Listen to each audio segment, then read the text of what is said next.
Buenas, buenas. El día de hoy tocaremos un tema un poco mencionado últimamente en las noticias de Medellín, las famosas invasiones. Ahora, para entrar en contexto, Medellín es una ciudad que, como todas o como muchas, nació de varias invasiones. En la época precolombina, antes de la llegada de los españoles al Valle de Aburrá, donde actualmente está ella,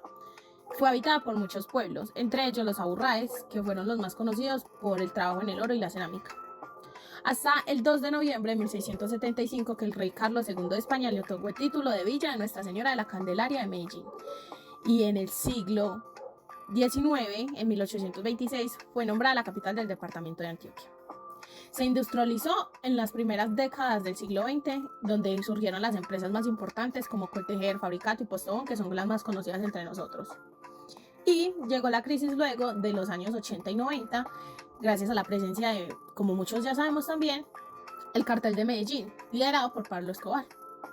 En estos hubo altos índices de pobreza, de violencia, de terrorismo y de asesinatos con muchas víctimas.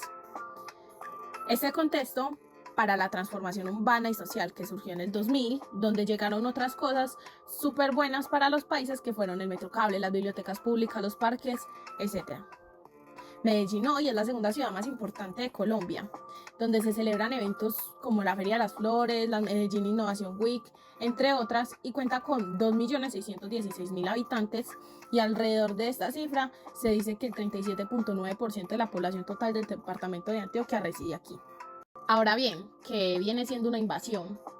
Una invasión en ciudades como Medellín, Bogotá, entre otras de Colombia, en el contexto tanto urbano como social, es cuando un grupo de personas ocupa terrenos de manera ilegal.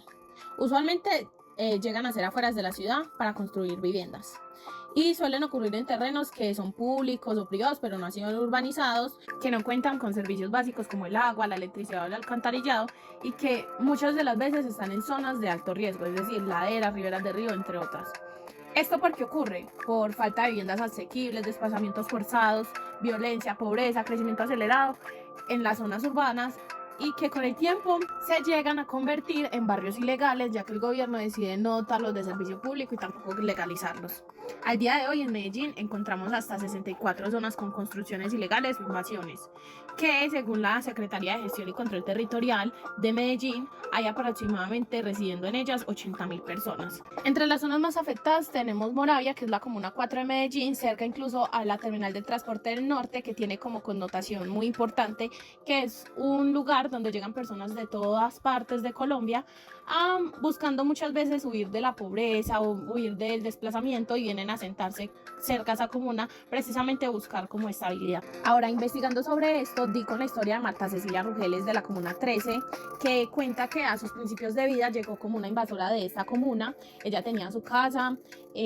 pero aún no habían legalizado varias partes de esta comuna en Medellín cuando ocurrió la Operación Orión, que fue una operación militar el 16 y 17 de octubre del 2002. Ella se relaciona con la historia de las invasiones, ya que tiene un contexto de origen que es el desplazamiento y la pobreza, donde muchas de las familias que como ella hoy viven en invasiones llegaron allí huyendo del conflicto, y que muchas veces se tienen que ir incluso de donde llegaron a invadir por conflicto, también por la violencia y la seguridad, ya que en la historia de Marta se vive el miedo constante por los actores armados y la represión, y donde hay ausencia del Estado, es decir, hay abandono estatal, y todo esto es el reflejo de las condiciones precarias que tienen. Además, al concluir la historia nos cuentan cómo hay resiliencia comunitaria, pues Marta, como muchas de esas personas que sobrevivieron, lograron legalizar y actualmente viven en la comuna 13 de Medellín. Entre otros factores que impulsan las invasiones vendrían siendo la demanda insatisfecha de vivienda, que se estima que la ciudad necesita alrededor de 20.000 viviendas nuevas anualmente, pero el sistema solo puede entregar unas 7.000. Además, la venta ilegal de terrenos, que casi siempre son bandas criminales que controlan el loteo y la venta de terrenos, y que hay muchas condiciones socioeconómicas, como ya las mencionamos, de familias desplazadas por violencia o por pobreza, y que aunque la alcaldía de Medellín ha implementado estrategias para controlar las invasiones, el Consejo Municipal ha señalado que son muy insuficientes. Estas personas llegan teniendo muchas vulnerabilidades, ya que son personas que tienen viviendas precarias y que corren un riesgo físico, ya que están en zonas de alto riesgo, que son construidas con materiales frágiles como madera, zinc, plástico, entre otras cosas, y que en temporadas de lluvia son las más afectadas porque muchas veces se quedan sin vivienda y se las lleva el río. hay falta de servicios básicos como agua potable, energía eléctrica, alcantarillado, donde no hay recolección de basura y donde deben conectarse de forma ilegal a estas redes y depender del abastecimiento irregular, lo que pone en riesgo tanto su salud como la seguridad. Además de que la niñez y la educación en desventaja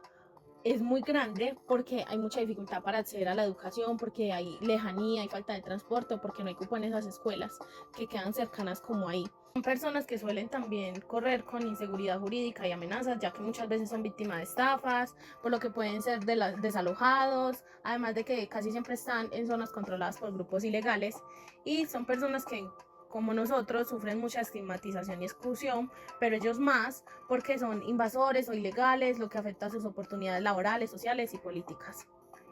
A estas personas nosotros las podríamos ayudar de muchas formas, pero la manera más importante sería desde una ayuda desde el gobierno, que sería como con su legalización progresiva y su urbanización, ya que muchos de estos casas se vuelven barrios, como lo mencioné al principio, y se deberían formalizar cuando sea posible si no están en zonas de alto riesgo. Además de que se deberían entregar títulos de propiedad, porque muchos de estos tienen años y años ahí y no ha pasado nada, pero tampoco les quieren brindar seguridad jurídica, ni mejorar sus viviendas, ni